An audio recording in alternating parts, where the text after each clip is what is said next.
Hello नमस्कार दोस्तों, कैसे हैं आप। मैं हूं जहांगीर कश्यप। आज हम चर्चा करने के लिए आ गए हैं सिंगल डोर रेफ्रिजरेटर की वायरिंग डायग्राम पर।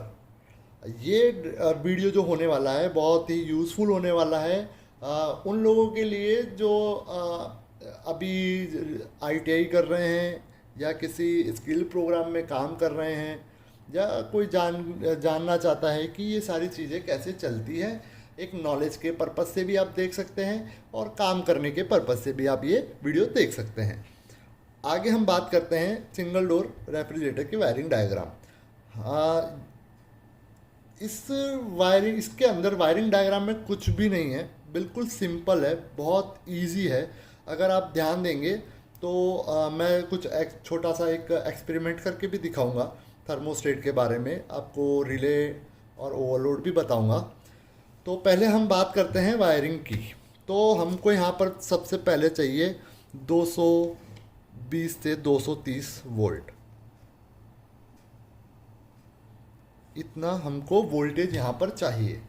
अब ये जो वायर आ रहे हैं इसमें तीन वायर आते हैं, एक अर्थ आएगा, एक फेज आएगा और एक न्यूट्रल आएगा। फेज को हम डिनोट करना हो तो एल से भी लिख सकते हैं। यहाँ पर एल लिखा होगा तो भी आप समझ जाए कि ये लाइन है। तो फेज आएगा तो सबसे पहले हम क्या करेंगे, सबसे पहले हम काम करते हैं common. Common means neutral. Neutral को कॉमन वायर भी कहा जाता है। ठीक है, तो सबसे पहले न्यूट्रल का काम खत्म करते हैं। तो न्यूट्रल हमको कहा दो चीज़ चलाने के लिए चाहिए, एक तो कंप्रेसर और दूसरा ये लैंप। जैसे ही हम डोर ओपन करते हैं और लैंप चल जाता है तो उसमें 230 वोल्ट चाहिए लैंप में। कंप्रेसर चलाने के लिए भी 230 चाहिए। तो 230 वोल्ट जाएगा कैसे, तो सबसे पहले न्यूट्रल को हम बढ़ा देते हैं। तो ये न्यूट्रल को हमने इसके माध्यम से यहाँ पर OLP में दे दिया। OLP ओवरलोड स्विच होती है। ये कंप्रेसर में एक ये आइटम और ये कंपोनेंट, ये दो कंपोनेंट कंप्रेसर में लगा होता है, यहाँ पर लगा होता है। अभी डायग्राम में तो वो दिखाई नहीं देगा, इसके लिए उसको बाहर निकाल के दिखाया गया है। अभी जैसे मैं आपको एक ये दिखाता हूँ, ये वही स्विच है। एक बार ध्यान से देखें जो इस डायग्राम में है। तो ये उस कंप्रेसर में 3 पॉइंट होते हैं, तो उसको CSR कहते हैं। तो कॉमन, स्टार्टिंग और रनिंग, ये ओवरलोड है, ये चीज़ है। OLP है ये भी। इसके अलग अलग मॉडल होते हैं, इस गोल में भी आती है, इस टाइप की भी आती है। इसमें न्यूट्रल जाता है तो हम न्यूट्रल की पिन यहाँ लगा लेते हैं और ये जो है ये कंप्रेसर में इस तरीके से लग जाता है। कंप्रेसर में इस तरीके का पॉइंट होता है, उस पॉइंट में ऐसे लग जाता है। ये ऊपर लगेगा, सबसे पहले OLP लगेगी, देन ये रिले लगेगी इस तरीके से। ठीक है, तो यहाँ न्यूट्रल लग गया और यहाँ पर लाइन लग गया। ठीक है, अब आगे बात करते हैं। तो हमें सबसे पहले न्यूट्रल का काम ख़त्म करना है। तो न्यूट्रल हमने एक दे दिया यहाँ पर तो हम यहाँ के रुकते हैं। फिर दूसरा न्यूट्रल जॉइंट लगाते हुए एक हमने यहाँ पर दे दिया, यहाँ पर। ठीक है, ये दो न्यूट्रल के काम हो गए। अब हमको चलना है, इसमें ज़्यादातर सारे जो भी वायरिंग होता है ना, ये सीरीज़ में चलता है। तो सबसे पहले हमको क्या करना है, फेज़ लेना है। ये फेज़ लेकर सबसे पहले तो ये स्विच में डाल दो। ठीक है, अब ये स्विच में डाल दिया। अब ये स्विच ओपन होगा ना डोर, तो ये बाहर आ जाएगा, तो ये कांटेक्ट बन जाएगा। और जैसे ये स्विच बाहर आया, ये कांटेक्ट बना, तो ये लैम्प चल जाएगा। ठीक है, एक काम ख़त्म। सेकंड पे चलते हैं हम, और ये आगे बढ़ गए। हमने डाला थर्मोस्टेट में, ये थर्मोस्टेट है। ठीक है, तो थर्मोस्टेट क्या काम करता है, जैसे ही फ्रिज के अंदर टेम्परेचर आ जाता है, कि हमने मानो कि थर्मोस्टेट को घुमाकर सेट कर लिया किसी भी एंगल पे कि इसमें माइनस, फ्रीज़र का टेम्परेचर माइनस में आ जाए, जैसे -5 आ जाए, -10 आ जाए, जो भी है वो मैनुअल होता है, वो हम सेट कर लेते हैं। तो थर्मोस्टेट भी दिखा देता हूँ मैं एक बार। तो थर्मोस्टेट में इस तरीके का थर्मोस्टेट है। ये वाटर कूलर का थर्मोस्टेट है। ये टेम्परेचर को प्लस में ही रखता है, ये प्लस में सेंस करती है ये बेलो इसकी। है ना, ये प्लस में सेंस करेगी और ये फ्रीज़र के ऊपर लगी होती है। ये पाइप कभी टूटना नहीं चाहिए। अगर ये पाइप टूट गया ना तो इसके अंदर जो गैस होता है वो गैस रिलीज़ हो जाएगी और उसी गैस के माध्यम से इसके अंदर स्प्रिंग वगैरह और कुछ और कंपोनेंट्स लगे होते हैं। कभी इसको डिसमेंटल करके भी हम चर्चा करेंगे। तो कुछ और कंपोनेंट्स भी लगे होते हैं जिसके माध्यम से ये जैसे यहाँ सप्लाई दी है तो यहाँ से इसको निकालेगी। यहाँ हमने फेस दिया है तो यहाँ से निकालेगी और ये निकालने के बाद में जाएगी कहाँ, कंप्रेसर में। तो कंप्रेसर में वो दो स्विच लगी हुई थी, एक ये और एक ये, तो इसे कहते हैं रिले। तो सीधा यहाँ से फेस दिया, ये बताएगा कि यहाँ पर टेम्परेचर आया नहीं है और इसको आगे बढ़ा देगा। जैसे ही फेस यहाँ आगे बढ़ेगा कंप्रेसर चलने लगेगा। जैसे ही कंप्रेसर चलेगा तो कूलिंग आनी शुरू हो जाएगी।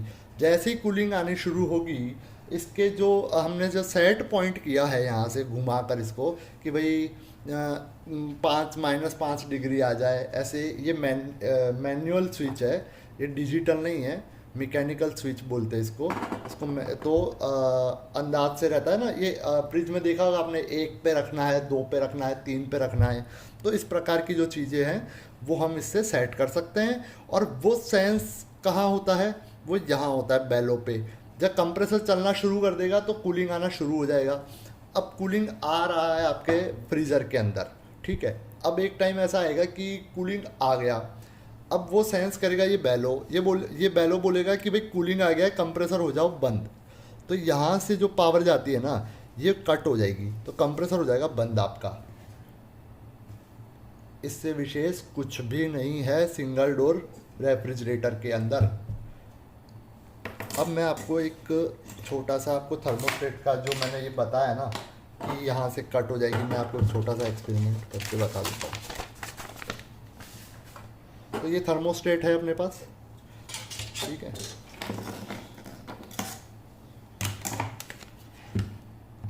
ये मीटर है अपने पास। इसको कंटिन्यूटी मोड पे डालते हैं। और कंटिन्यूटी मोड पे अगर किसी ने मीटर कभी यूज़ नहीं किया है तो मैं बता देता हूँ। इसमें कभी इस पे भी एक वीडियो लाऊंगा कि इसको कैसे यूज़ करते हैं।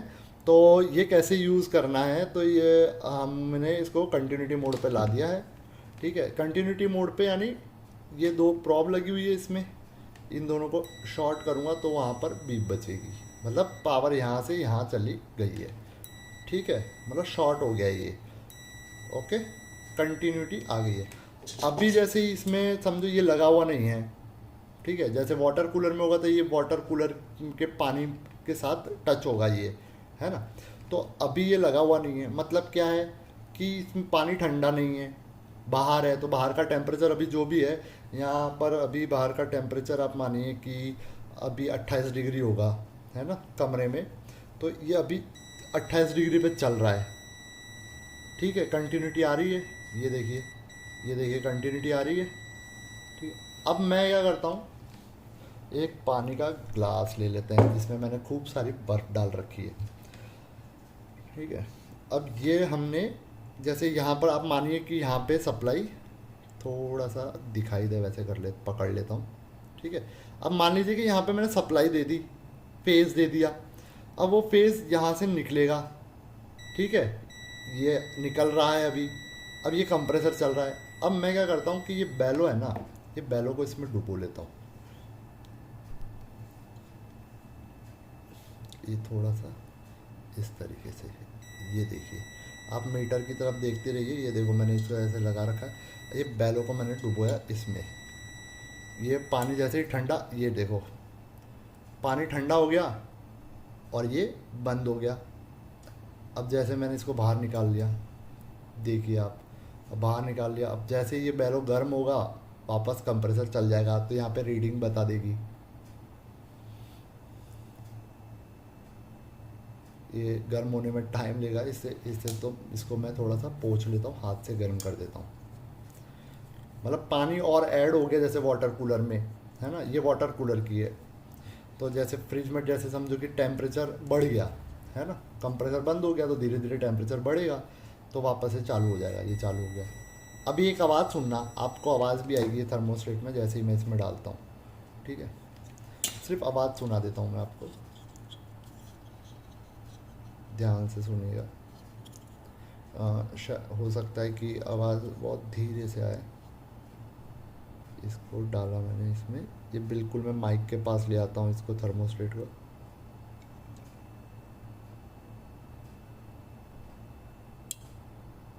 सुना आवाज़?